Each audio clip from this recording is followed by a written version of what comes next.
Chilling tales for dark nights.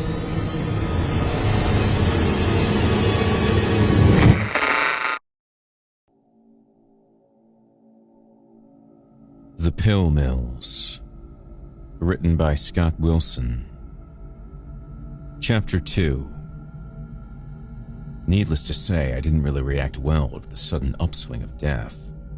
After that thing with the kid's ear and the dude with the bolo tie, I started smoking a lot of pot, taking Xanax by the truckload, eating a Roxy whenever I felt like it, drinking, and eventually downing NyQuil every day just to avoid thinking about what was in front of me. The sheer quantity of what I was using was so immense that the idea of leaving was simultaneously enticing and horrifying, as there was no way I could afford even a single day without this job. Living this way can turn anyone into a creep. You don't feel like you're part of society anymore, and the only thing that makes you feel all right is the drugs. I had learned to hate leaving my home with an intense passion. Although the drive to work, I usually took the long route, going to Palm Beach Island to watch the amazing cracks of dawn cover the beautiful tropical island with its relatively old architecture that looked as close to European as anything a Floridian junkie was likely to see. The sour stench of body odor from the patients increased in strength and viscosity until it became a miasma, warmed by the Florida sun and humidity by about 2. After about a month, George sent a friend to us named Aaron to work the front desk so that I could scan medical records and organize the files full-time. My new desk was unfortunately facing the wall, which placed my back to the waiting room whenever I sat down. On either side of the main room was a hall with bathrooms and a large storage closet. Opposite that, another hall with 4 examination rooms where the doctors wrote the prescriptions and a small manager's office where Debbie hid to do drugs. Our own bathroom was between the medication room and the front office. Aaron was a relatively cool guy for someone who took a fuck ton of steroids and, of course, always wore brightly colored, extremely tight shirts with lots of busy tribal designs. I'm a pretty fat guy, so I have to admit I always felt insecure next to him. But I did get hit on a lot. This phenomenon had nothing to do with women being attracted to me at all. I had an absolute fuck ton of drugs and everyone knew it. I managed to bathe regularly, but I pretty much always looked like shit and was wasted 24/7. But gorgeous young women would still manage to smile and twirl their hair at me. Amidst the devastated junkies and constant feeling of hopelessness were stunning young women, often dressed in the short, skimpy clothing Florida tends to encourage. They rarely looked comfortable there and were usually in some varying stage of addiction, but they showed up every day. Hey, honey. Me and my friends have to go to a school thing. You think you can help me out? A stunning young redhead with long, cascading hair wearing a short orange skirt and bright turquoise tank top beamed at me from over the counter, hoping to bypass Aaron. He smirked and frequently encouraged this. He would go home with plenty of them. Yeah, sure. I stumbled over to the appointment wall where we stashed patient medical files on a first-come, first-served basis. I was incredibly aware of how awkward and socially stunted I am. I skipped her ahead. She wasn't from the state, and they never were, but they frequently tried to act like they were going to school or working down here to cover for that. Hey, honey, take my number out of my file. She leaned over the counter and gave me a look that no girl had ever given me, before winking and walking back to the doctor, ahead of the line. I didn't see her again until she left, but she bounced up to me when I was in the doctor's hallway after getting her medication. Thanks, sweetie, she said with a thick Appalachian twang. She kissed me on the cheek and pushed a note written on our office stationery into my hand before twirling around and walking out with the group of junkies she came in with. I didn't think anything of it because I was still unattractive, and the offers were either never genuine or were just in exchange for drugs. But still, she was painfully beautiful. A redhead with bright blue eyes and a face that faintly reminded me of some celebrity, at least in my head. The group she was with, in contrast, looked like a bunch of frightened hobos, most wearing the traditional camouflage and Walmart garb of the Appalachian people. I opened the piece of paper as I walked back into the main office and noticed that it simply said, "Please call me Amber." With her phone number written below it, "Please call me," was written in such a way that the pen had almost punched through the office stationery. The phone number, oddly enough, was a local one. I hated myself for it, but I absolutely had to call her. I told myself maybe she's in trouble, but they were always in trouble and just needed more medication to get out of it. Also, they would usually offer to trade for sex, or at least insinuate it. When I got out of work, I called her the moment I got home. "Hello?" a frightened girl's voice asked. "Hi, this is Ted from the doctor's office. What's up?" I asked casually, expecting her to be more than happy to explain her horrible situation and how easily I could help her. Using a fake name was pretty standard, and Ted had already become second nature to me. "Honey, please, where are you?" Her southern twang was thicker than it was in the office, but it was her. She sounded more frightened than usual, and I began to become aware of the fact that she may have a more genuinely frightening situation. The kind of people who crammed into those cars were usually broken human beings, easily taken advantage of by the ringleaders who drove them to Florida from Appalachia. "What's wrong?" I sat up suddenly. My old couch creaked below me. "I need to, see you." It was obviously clear that she did not mean this in a flirtatious way at all, but was trying to phrase it that way. "Where are you, honey?" she asked again, quickly. Praying to God that I wasn't going to regret it and feeling a little disappointed that my deeply creepy fantasy seemed to be going nowhere, I gave her my address. Eventually, I heard an engine revving towards my home on the small street I live on, and then revving away from my home. She knocked a moment after that. She was in a different outfit and makeup, a tight and small light blue dress and eyeshadow to match. But her dress had been ripped a little at the bottom. She had a deep purple handbag. Through my door's peephole, she was staring out at the road she had just come from, as if looking for something. I opened the door and moved aside so she could come in. Thanks, she muttered after sweeping herself inside and quickly sitting down on a recliner I had across from my couch, where they both sat opposite a TV with a coffee table between them. She was almost shaking and looked like she had been through hell, despite her perfect makeup and nearly perfect dress. I'm sorry, she stammered, looking at the ground and not at me. I sat back in the couch. "It's all right. You look like you're in some kind of trouble. Do you need help?" I used the most reassuring tone a creep like me actually has. I doubted she would be able to call the police even if she wanted to. They would probably just arrest her for whatever part she had in her predicament. "Yeah, I need..." She sighed, looked at me for just a second, and then went back to looking at the ground. "I need help. Something happened when, my friend's dead. She come with us down here. She ain't got a way home because our ride got pissed at her. So she talked to this guy and it looked good. He looked clean and she thought maybe he could give her a ride or someone who could cause... He looked clean and respectable and all."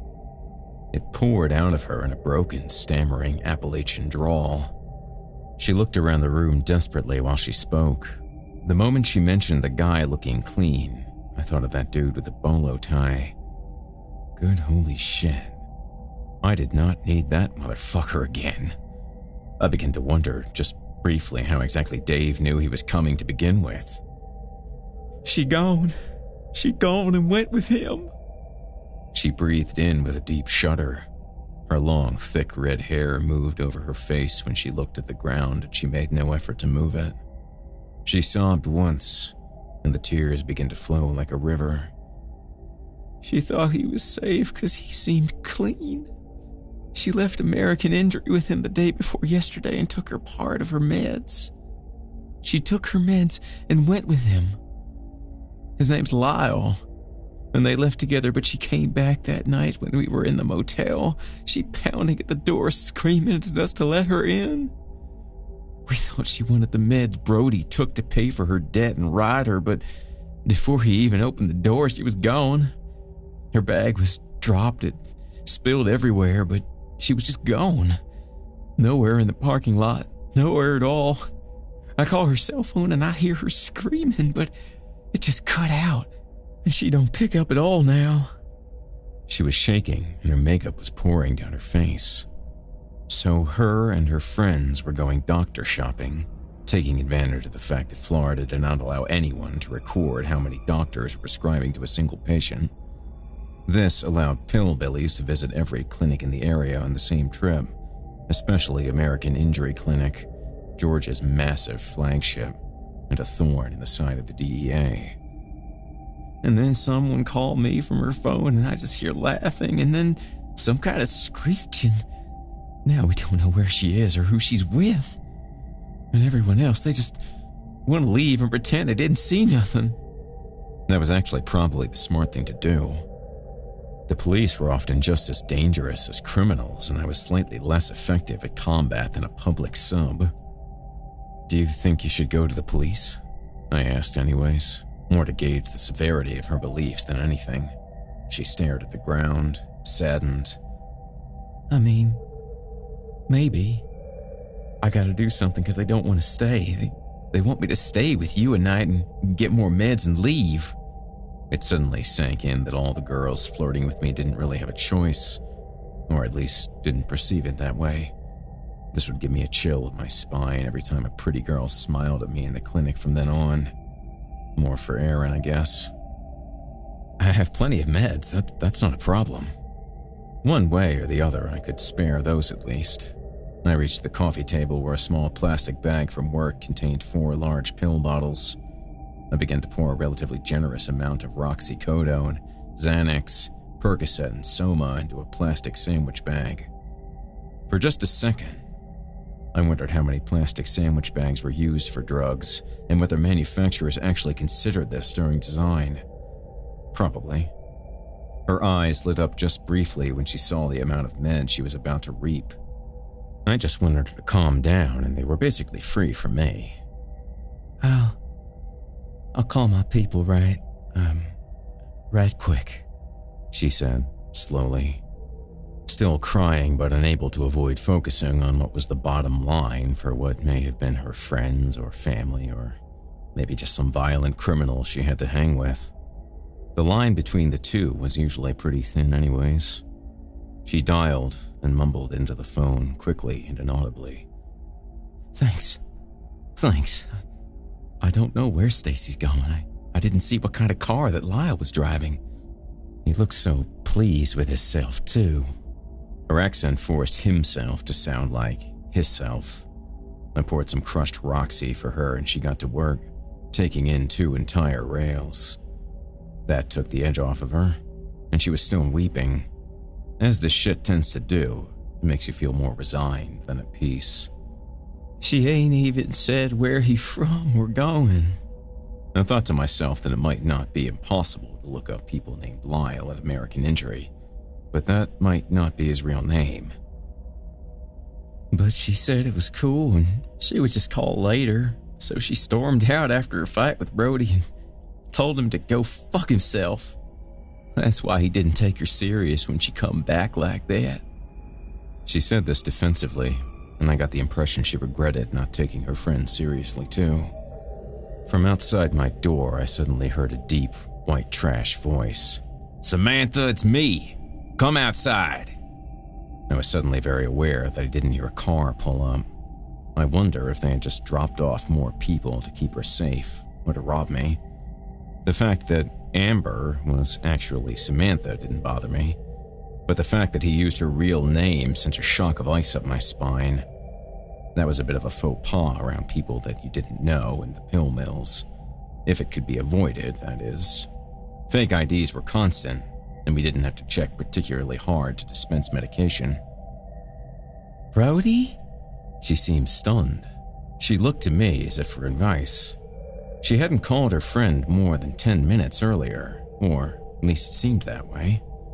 "Yes, come outside, Samantha." His accent sounded as redneck as anyone, but there was something about how he didn't say "yeah" or really any slang at all, even in those short sentences.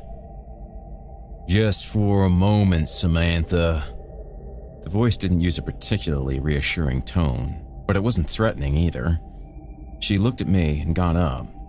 She walked to the door and I felt my innards seize with ice. If it was anyone other than who she thought, or he had any bad intentions, we were defenseless. I suddenly realized I didn't have a gun, but she opened the door and walked out. I heard her greet someone with a "hey" as she moved away from my house. At this point, I really wished I lived in the city, but I lived in a relatively isolated part of West Palm Beach in an area that was more Everglades and less beach. It's a huge county, and I didn't mind the drive. I waited a few moments. The moments turned into minutes. The minutes dragged along, and I got worried. First for her, then for me. After about 20 minutes, a phone call came in from my cell phone. It was her. I was massively relieved. This meant she had just taken her generous bag of pills and gone home, without having to do anything other than cry, which for her was probably a good deal if she expected to get pills from me by her group. I stopped ringing almost instantly, and I suddenly felt the drugs floating in my system as the adrenaline receded. I chuckled and got up to flip the lock on my door. The second I flipped the deadbolt, thinking that was the end of the night for me, I heard a voice on the other side of the door. Immediately on the other side of the door. "Wilkes, open the door." It was Samantha, and she sounded calm and clear. I turned around, but the sudden and gigantic pit of lead in my stomach compelled me not to bother looking through the peephole I normally made such use of. I wasn't sure what would be worse, seeing her there, or seeing something else. But the fact that I never mentioned my name, it's not actually Wilkes, but you get the idea, stuck out in my memory like a sore thumb. It was generally a bad idea for us to mention our names because it made us easier to identify. "Wilkes, could you open the door or come outside? I just want to talk for a second." There was a strange blankness in her questions. The voice from the other side of the door seemed to not know where to aim itself, and each word sounded like it was addressed to a different area of my living room. A thin layer of ice-cold sweat covered my torso and the back of my neck, and every second seemed like an hour. I didn't dare answer. "Wilkes, open the door or come outside. I just want to talk for a second." It sounded exactly the same as when she had said those words a moment ago, but stitched together differently. For a moment, I wondered if a crude recording of some kind was repeating her voice, but I couldn't imagine someone getting a recording of her saying my name to begin with. Seconds, or minutes later, her cell phone called mine again, and again, and again. And then it sent me a picture. I'm pretty grateful that my phone allowed me to delete that without viewing it. I stood next to the door, staring at my cell phone, terrified that whoever or whatever was speaking in her voice might hear a step. I kept staring at my phone every time the ringing started again, as if expecting my phone to say, "Just kidding, bro. She's probably fine." After a few minutes, I heard something rustle away from my door. I never heard another car pull up or anyone else. I called Dave the next morning. "Jesus Christ. No, you did the right thing, dude. You really did." He almost sounded impressed. He seemed to wave off the hints that I was dropping, that something other than a person may have been at fault for this. Bro, if you get any other phone calls or any of that shit, just ignore it. You know these junkies and their drama. She got you for some pills, just let it slide. You'll see her again in exactly 1 month, just don't bring it up and be cool about it. Losing some pills is no big deal. He knew damn well that it wasn't the pills I was worried about, and I suddenly realized that although there was a chance of the phone call being tapped, he seemed happier to talk about drugs than weird shit. The thing is, she never did come back. I pulled the fake ID she used, and she never showed for any of her appointment times at my clinic or any of the other clinics George owns. Because I didn't know her real name, I had no idea if there was anyone I could report this to that would make a difference. Or at least, that's what I tell myself. Things got worse quickly after that. I guess that was creepy enough to convince Dave that I was ready for some new responsibilities and a little more money, because that's what Debbie told me the next morning. I don't recall any other time in my life when a promotion left me filled with dread. This is how I began a much more open understanding of what was going on in the pill mills in Florida in general. Most of the days we left before 3 because we opened so early, at different times so that no one ever had to work more than 9 hours. One time that didn't go as planned. Wilkes, we have a problem. Debbie didn't even bother looking up when I came in. She was chest deep in junkies trying to check in, but dropped the papers in her hand and motioned for me to go to the medicine room with her. Serious business. We're getting an inspection tomorrow. She stated this with such terror that for a second I thought she was hoping for an answer from me.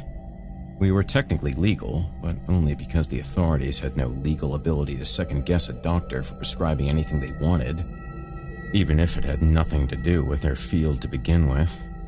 Pharmaceutical companies fiercely defended this sacred right as something that kept our medical professionals functioning at a necessary speed and with necessary flexibility for doctors. We have to go through the inventory. We might need to make some deliveries. By we, I mean you. Sorry about that. She took a deep breath after she said that. I got a bad feeling about this right away.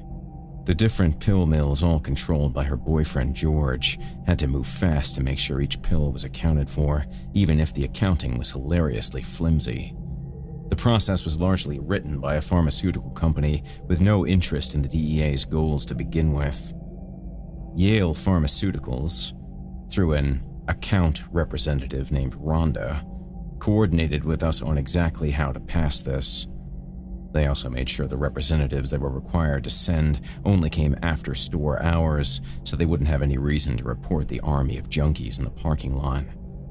There were tons of tricky little things that at every step of the process to buying as many painkillers as you needed, just as long as you did it in bulk. We need at least 15,700 Malleys, a lot of fentanyl, Xanax, shipped to the American Injury Clinic. We have to make the books right. We're 2.5 ahead. Being 250,000 ahead in cash was a serious problem for this kind of business.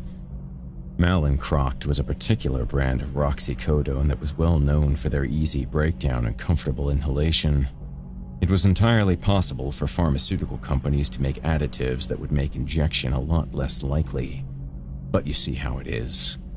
The American Injury Clinic was a massive building, a former school that dealt exclusively in painkillers and was the heart of George's empire.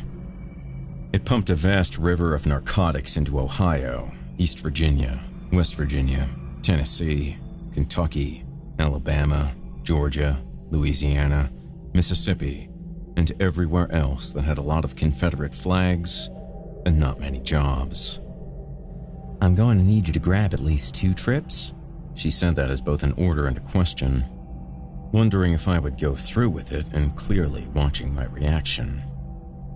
I needed about 160 milligrams of roxicodone and 6 milligrams of Xanax just to feel normal at this point, every day. To put this in market terms, it would be what non-junkies refer to as insanely fucking expensive. No problem. I stared her straight in the eye so that we both knew I wouldn't be putting up the bill for my own habit anytime soon, at the expense of God knows how many others. She nodded and left me, and I went back to the wall, grateful that this meant a couple more hours of me getting to face my wall. This was towards the middle of November, so the days were getting short. I had never worked past 3:30 or so in the afternoon, and usually started before 7, almost always before sunrise. The bags will be ready. I have the doctor's powers of attorneys. Getting a physician to give a criminal power of attorney over their affairs was a critical part of the business plan that allowed them to store massive amounts of medication on hand. I decided to never ask how they got that.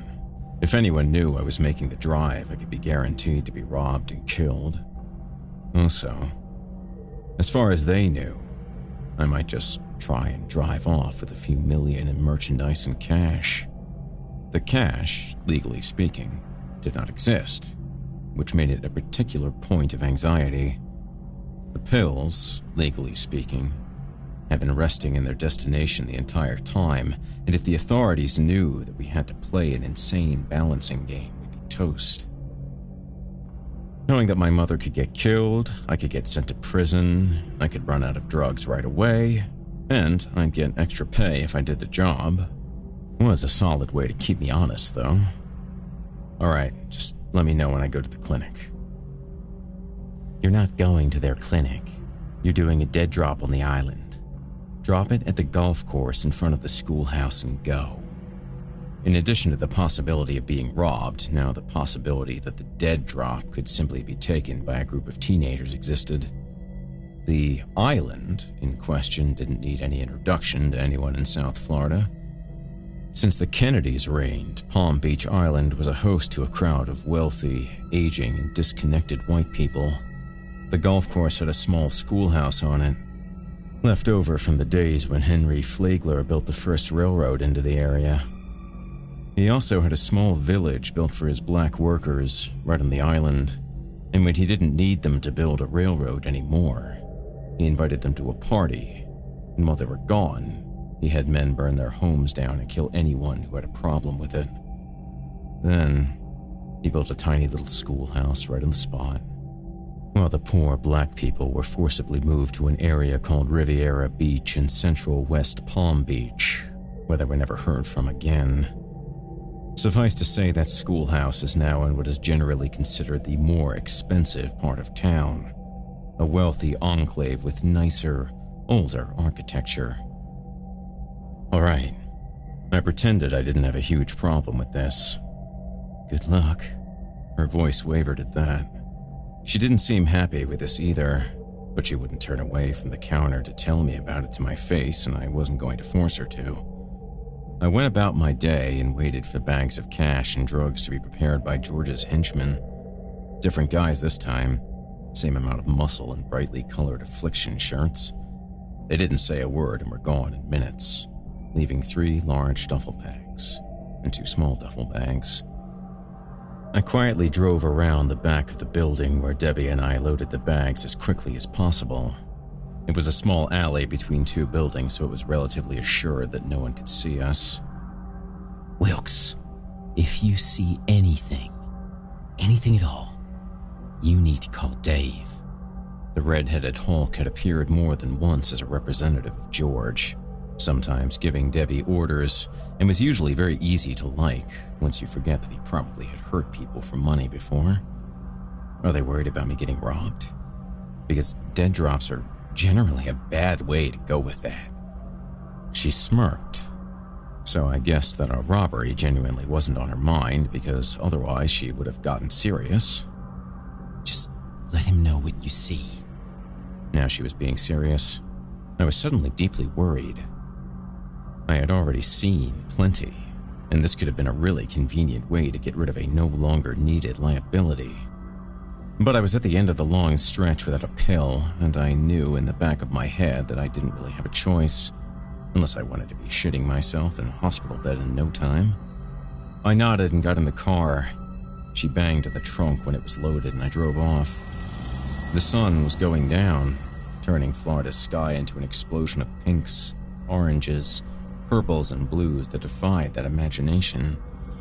I drove through West Palm Beach, grateful that the rivers of SUVs and economy sedans were moving in the opposite direction towards the residential areas of the county.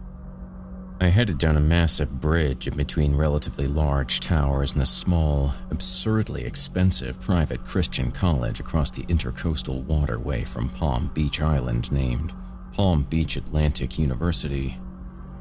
Creepy little place. The sky over the ocean was jet black by 5:30, making it look like the city was on fire with some kind of incredible burst of neon turquoise and angry fuchsia. These colors reflected on every single pane of glass and ivory surface in the small, beautiful island town. I drove down the jet-black coast until I reached the curve in the single road on the island that let me know the golf course was coming up. I slowed down and briefly checked behind me for any other cars, but the curving road and the thick vegetation made that futile. By the time I got to the golf course, I had made my peace with the fact that if I was followed, I was too unaware of it to do anything about it. The parking lot was empty, but there was a slight indigo glow coming from the beach that I assumed was from high school students getting drunk or high. Sure enough, I heard laughter, some music, and talking from that direction after I put the first bag down where I was told. After the second, I noticed that the talking seemed to be coming closer to me, and I looked up. They kind of looked like kids. They were small, at least they looked that way from the distance. Two of them were wearing what looked like brown, shabby pieces of loose clothing from the distance, while the third I couldn't really make out, but seemed to be dressed in white. There were three of them that I could see on the hill that buffered the beach from the rest of the island. I kept my head away from them in case the cops would end up asking them what I looked like and moved the bags into a crevice between the pavement of the parking lot and school as fast as possible. By the end of the bags, I realized that I no longer heard any music, talking, or laughing. If the sound of footsteps creeping up on you is bad, the sudden lack of sound from someone you know to be there while you're committing a felony is 1,000 times worse. I looked around, expecting to see someone, but those kids were gone. I dropped the last bag and slung my fat ass into the driver's seat. I spun the wheels just a little, accidentally trying to get out of there quick, and prayed to God that a cop didn't hear it. As I pulled out of the parking lot, I noticed in my rearview mirror one of the kids staring at me. It was the one in white, and he was standing on top of the schoolhouse I had just pulled away from. The only light was a parking lot light in between us, so it was difficult to see, but I know it was staring at me.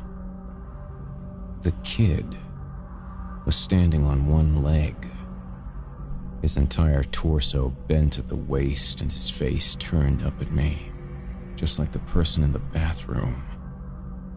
I saw a bright, pale, oval face, but couldn't make out any of the features, turned up at me at an unnatural angle like something out of Cirque du Soleil. I didn't give a shit about the cops anymore. Hit the gas a little. Never hit the gas when you're not looking through the front windshield. Basic rule of driving. Almost right away I heard a terrible thud and something got pulled underneath my 1986 Monte Carlo. A blast of what looked like brown cloth or feathers went everywhere.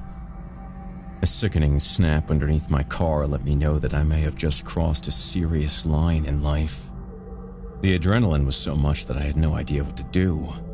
I drove. I swerved to my left, almost off the parking lot to get away from whatever was underneath me. I furiously threw the wheel in the other direction to aim myself back at the exit again and hit the gas again when I heard something smack the roof of my car. Something off to the left of me seemed to swing something at my car. A brown blur struck the window right behind my head and blew out the glass. I heard something that sounded like either an old church organ horribly misfiring or several people wailing at the same time from the beach.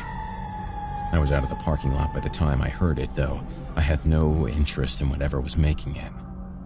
Despite having potentially killed a kid, I felt very strongly as if I was the one who was going to be a victim tonight. I sped like crazy until I was off the island. The whole sky was jet black then, with just the lights from the towers looming over West Palm Beach. Then I drove at exactly the speed limit, as if the shattered glass wasn't even there. I didn't even turn on the radio or air conditioning during the ride.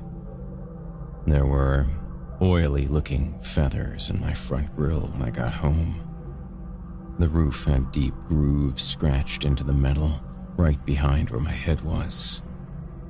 There was a smell coming from the car that reminded me of the smell of dead fish in an overused and undercleaned pier. When I got home, I called Dave right away and told him everything in one very long sentence. He didn't seem surprised at all. "How many of them were there?" he calmly asked. "3? I don't know. 2, other than the one I hit." He chuckled at that. I don't know what happened to the bag. I was horrified at the prospect that my employer might take such a loss personally, but if the bags weren't picked up, he gave no indication. "Listen, I'm not going to stop over there, and neither is anyone else." I breathed a sigh of relief. I took this to mean that he wasn't going to hold me accountable, at least not right now, for the loss. "So, if you hear me outside of your house, or Debbie, or anyone else you're not expecting, do not leave your house.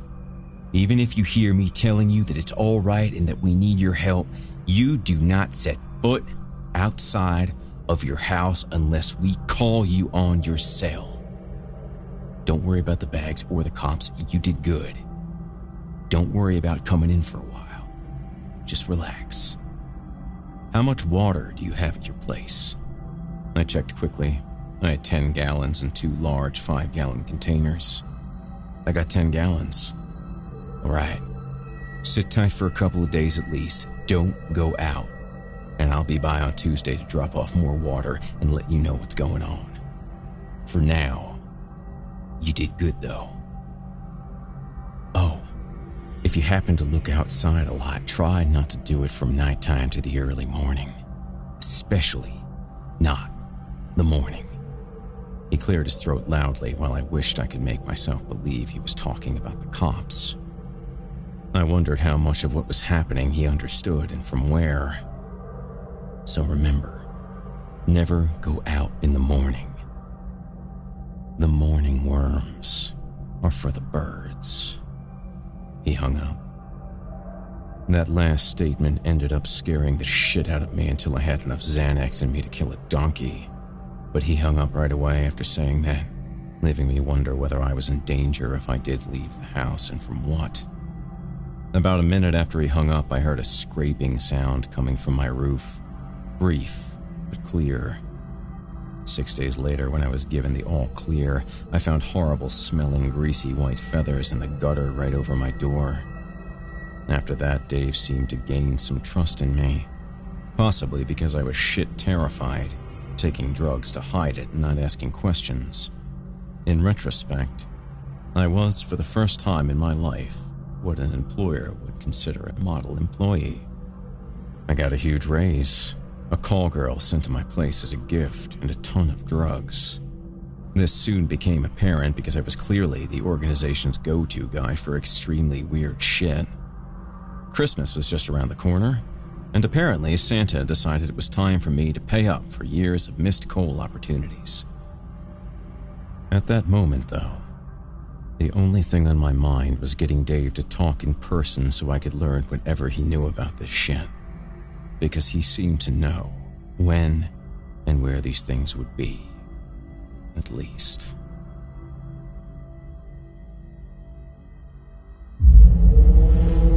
Chilling tales for dark nights.